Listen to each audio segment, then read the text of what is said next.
She told me, stop making a big deal. He only calls me princess as a joke. I said, adorable.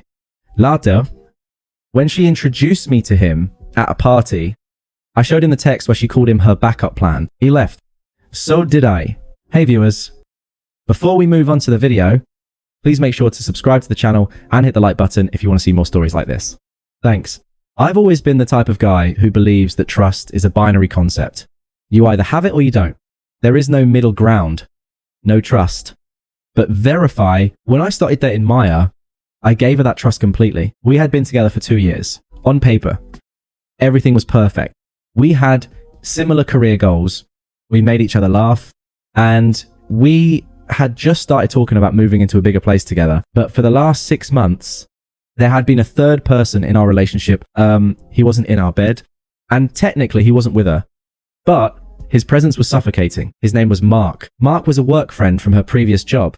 He was the guy who always commented on her Instagram posts within 30 seconds of them going live.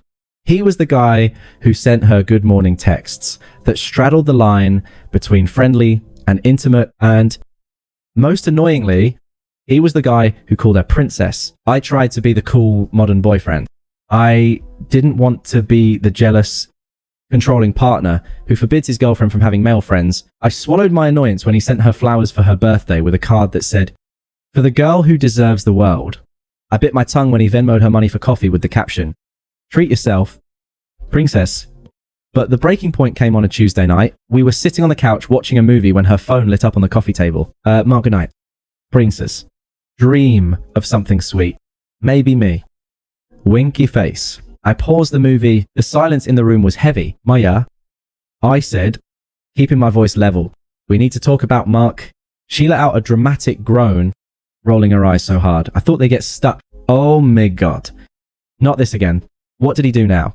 He just texted you good night, called you princess, and made a winking joke about dreaming of him. Come on, Maya. That's not respectful to me.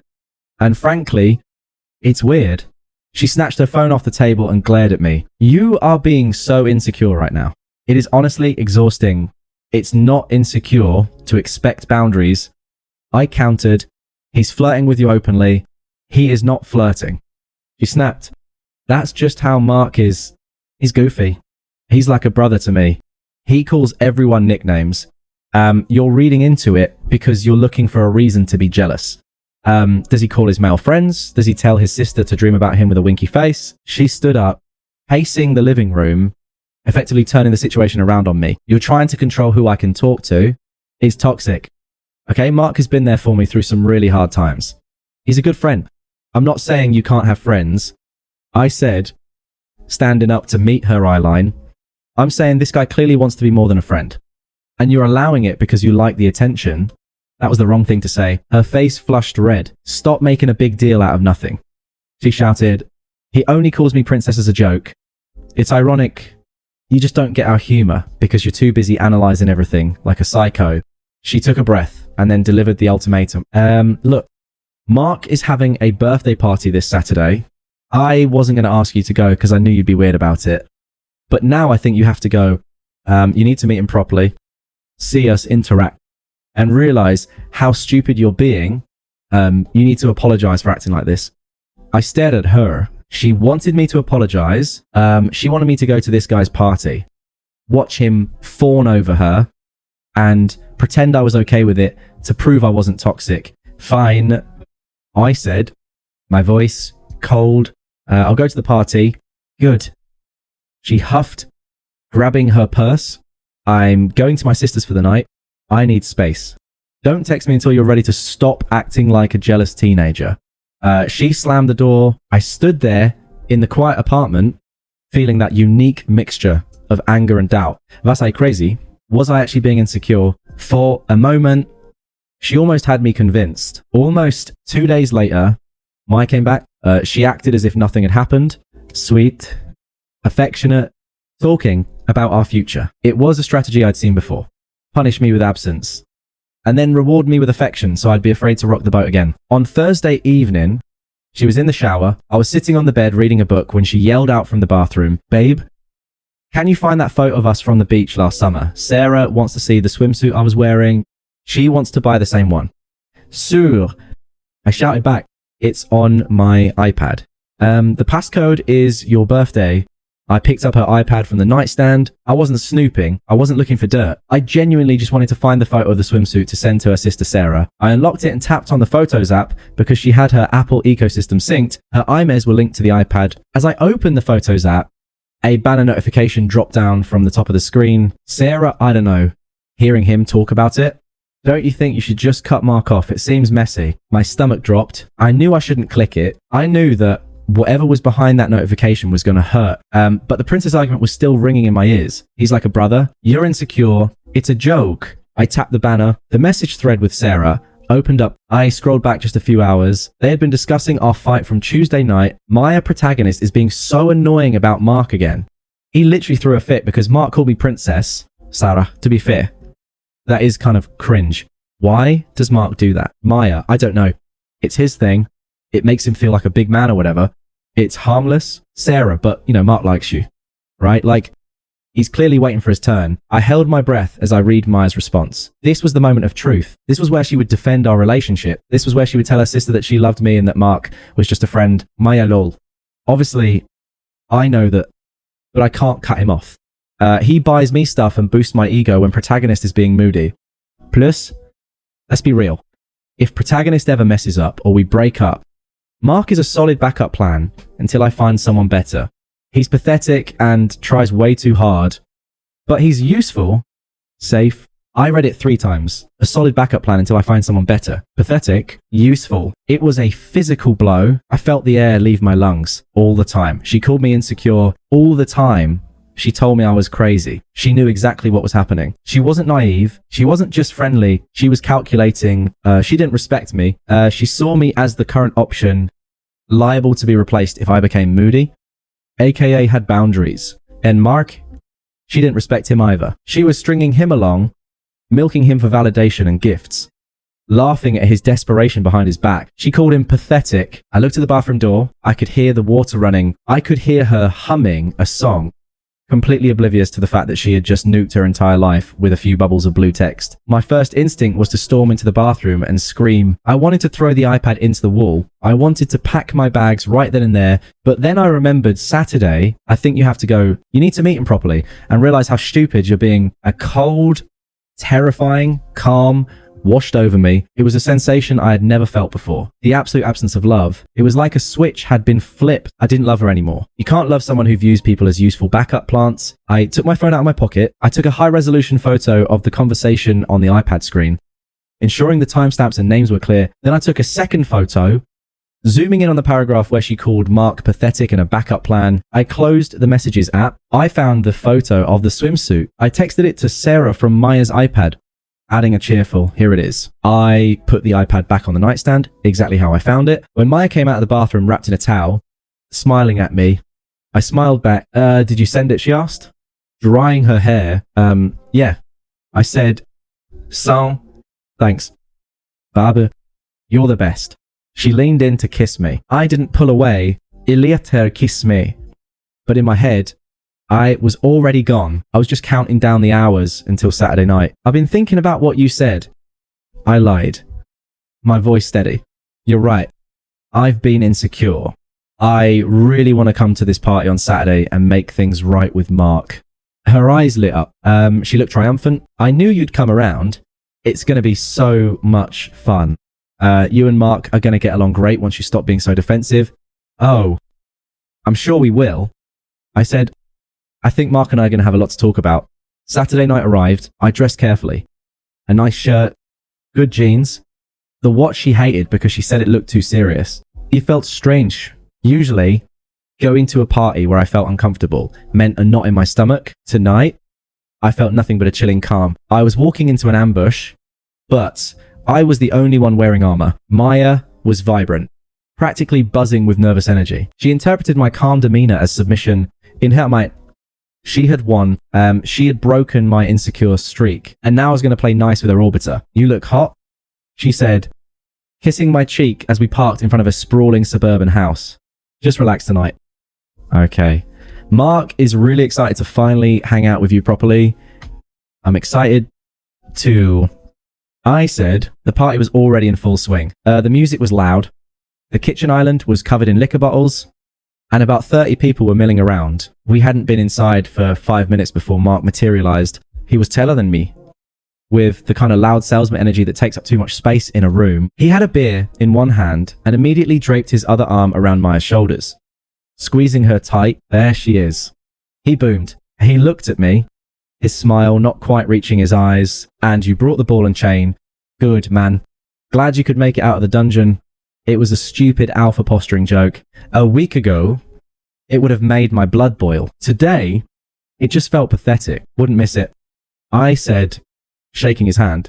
His grip was unnecessarily tight. For the next hour, I watched a masterclass in disrespect. Maya was working the room, but she always drifted back to Mark's orbit. And Mark was peacocking hard.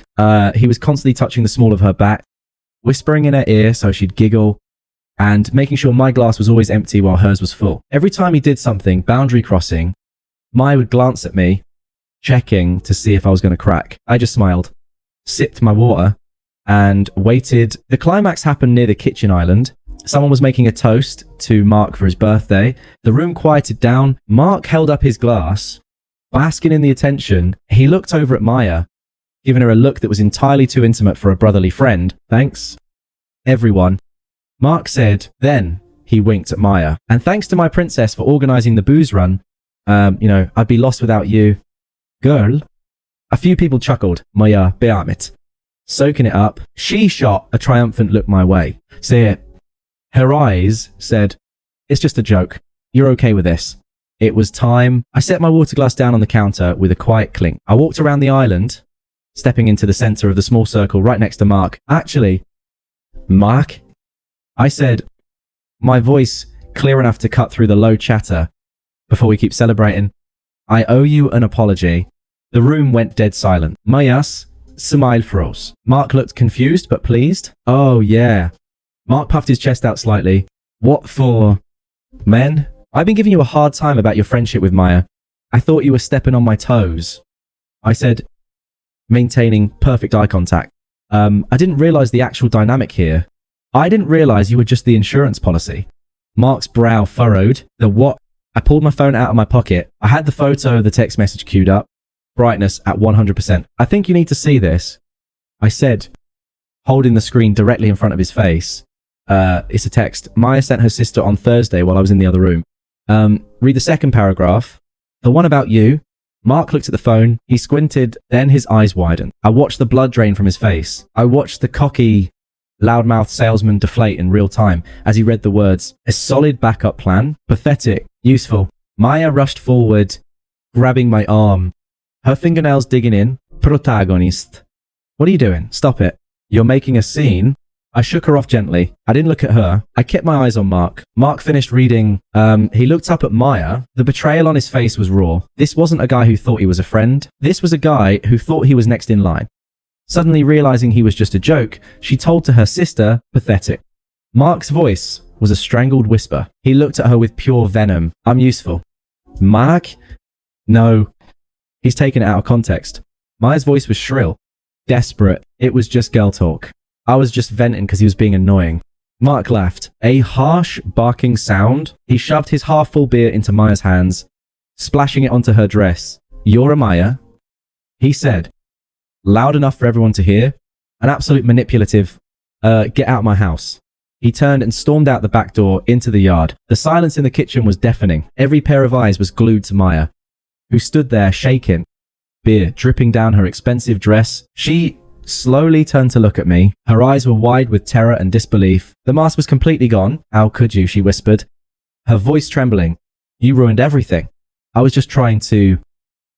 She couldn't even finish the lie. I looked at her one last time. I took in the ruined dress, the tear-streaked makeup, the utter lack of dignity. I felt a profound sense of release. Adorable. I said. I turned my back on her and walked out the front door, leaving her alone in a room full of people who now knew exactly who she was. I didn't speed on the way home. I drove the speed limit, windows down, letting the cool night air rush into the car. I felt lighter than I had in 6 months. I didn't feel sad. I didn't feel angry. I felt like I had just surgically removed a tumor. By the time I pulled into my driveway, I'd already blocked Maya's number, her Instagram, her Snapchat, and her email. We didn't live together, thank God. But she had a lot of stuff at my place. Clothes, toiletries, books. When I got inside, I grabbed 2 black garbage bags and started tossing everything of hers I could find into them. It took 20 minutes to erase her physical presence from my apartment. I tied the bags off and left them by the front door. I dropped them at her sister's house tomorrow when I knew nobody would be home. Then I turned off my phone, poured myself a whiskey, and slept like a baby. The fallout, as I heard later from mutual friends who were still speaking to me, was swift and brutal. Maya tried to get ahead of the narrative that night. She cried to anyone who would listen, spinning a story about how I was a psycho, paranoid, jealous boyfriend who invaded her privacy and humiliated her for no reason. She tried to paint me as an abuser who had isolated her and then attacked her support system. For about 24 hours, some people believed her, but Mark was not going down quietly. Mark was hurt. His ego had been shattered in front of 30 of his friends on his birthday. He wasn't going to let Maya play the victim. By Sunday afternoon, Mark had sent the screenshot of Maya's text, the one I had shown him, to their entire friend group chat. He captioned it, "This is what Princess actually thinks of her friends. Watch your backs."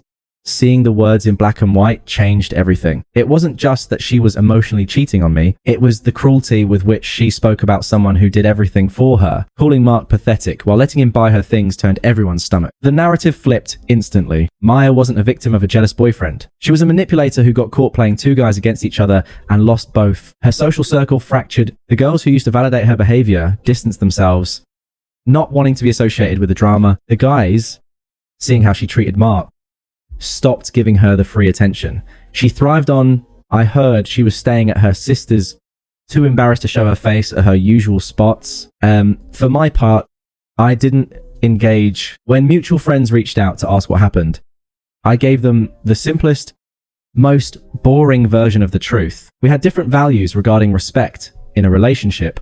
It didn't work out. I didn't trash her. I didn't post sad song lyrics on my story. I just disappeared from her life completely. I focused on work. I started hitting the gym 5 days a week, channeling that lingering adrenaline into iron. I reconnected with friends I had neglected while trying to keep Maya happy. Weeks turned into a month. The silence from her end was profound. I knew it wouldn't last forever. People like Maya can't stand not having the last word. But I enjoyed the peace while I had it. I realized that the anxiety I used to feel, the constant low-level hum of suspicion, was gone. I wasn't insecure. My gut had been right the whole time. I was free, and I knew that eventually desperation would set in and she would try to crawl back. I was ready for it. 2 months passed. My life had settled into a rhythm that was boring in the best possible way. I went to work. I hit the gym. I cooked my own meals, and I slept in a bed that was exclusively mine. There was no drama. No walking on eggshells. No decoding, passive-aggressive texts. I knew the silence wouldn't last forever. I knew Maya, she was the type of person who needed to control the ending. She couldn't live with the fact that I had walked away with the upper hand. It happened on a Tuesday night. Ironically, and the same night of the week, our relationship had imploded 2 months prior. I was walking out the gym, bags slung over my shoulder, digging for my keys. It was drizzling, a cold, miserable rain that slicked the pavement. As I approached my car, a figure stepped out from the shadows of the neighboring vehicle. It was her. I almost didn't recognize her at first. The Maya I knew was always perfectly put together, hair done, makeup flawless, clothes trendy. This woman looked tired. Her hair was pulled back in a messy bun that didn't look intentional. She was wearing a baggy hoodie and no makeup. She looked smaller, dimmer, as if someone had turned down the saturation on her existence. Protagonist, she said. Her voice was thin, shaky. I stopped, my hand tightening on my keys. I didn't feel the surge of anger I expected. I didn't feel the pain of longing. I just felt annoyed, like I had stepped in a puddle. Maya, I said, keeping my distance. What do you want? I've been trying to call you, she said, wrapping her arms around herself against the cold. You blocked me. That's generally how breakups work. I said, I'm heading home. I moved to unlock my door, but she stepped in front of it. Please. She begged, her eyes filling with tears. Just give me 5 minutes. You owe me that much after 2 years. I don't owe you anything, I said calmly. But go ahead. You have 2 minutes. Talk.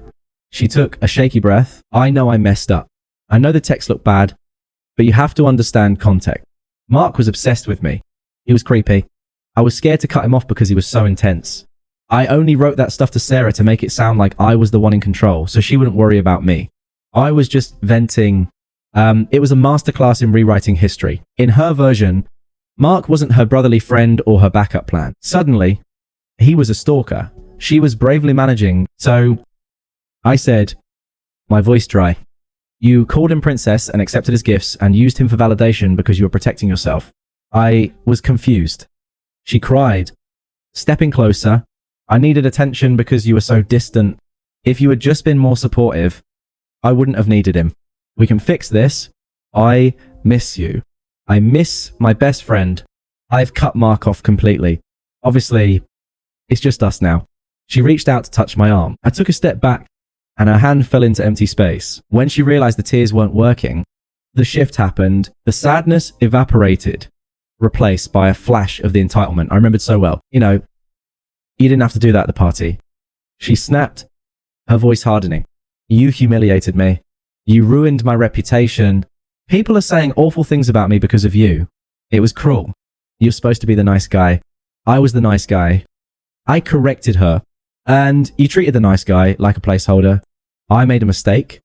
She shouted, her voice echoing in the empty parking lot. One mistake, and you nuked our entire life.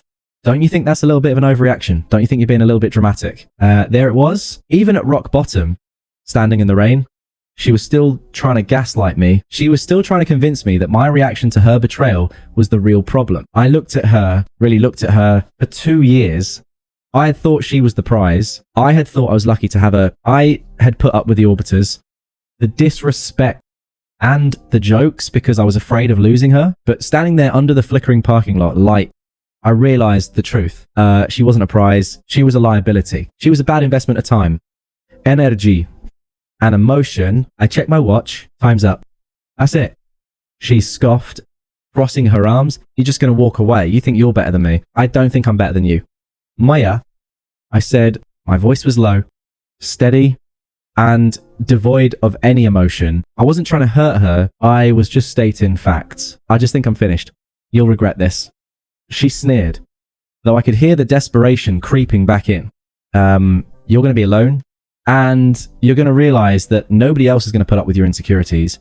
I laughed, a genuine short laugh. Say, that's the thing. I said I wasn't insecure. I was observant. And you proved me right. I unlocked the car door. She didn't move, blocking my path to the handle. Maya, I said, looking her dead in the eye. You played a game. You wanted a roster. You wanted the boyfriend at home and the fan club on the side. You wanted the safety of me and the ego boost of him. She opened her mouth to interrupt, but I held up a hand, but you overplayed your hand. You didn't respect the starter, and you didn't respect the bench warmer. So now, I gestured to the empty, rainy parking lot around us. Now the bench is empty. The stadium is closed, and you're the only one left in the game. Her face crumbled, the anger vanished, leaving only a hollow realization. She looked around as if suddenly aware of how cold and alone she actually was. I can change, she whispered. It was barely audible. I know. I said, but you'll have to do it for someone else. You're not my problem anymore. I gently moved past her, opened the car door, and got in. I shut the door, sealing out the cold and the damp. She stood by the window for a second, looking like a ghost. She raised a hand, maybe to knock on the glass, maybe to wave goodbye. I didn't wait to find out. I put the car in reverse, backed out, and drove away. I checked the rearview mirror once. She was just a small, dark shape standing alone under the street lamp, shrinking with every yard I put between us. I turned on the radio. A song I didn't know was playing, something upbeat and loud. I turned it up. I thought about the future. I thought about meeting someone who didn't need a backup plan. I thought about a life where trust wasn't a joke. I drove home, and for the first time in a long time, I didn't look back. Thanks for watching. Make sure to subscribe to the channel and hit the like button. What do you think about this story? Share it in the comments.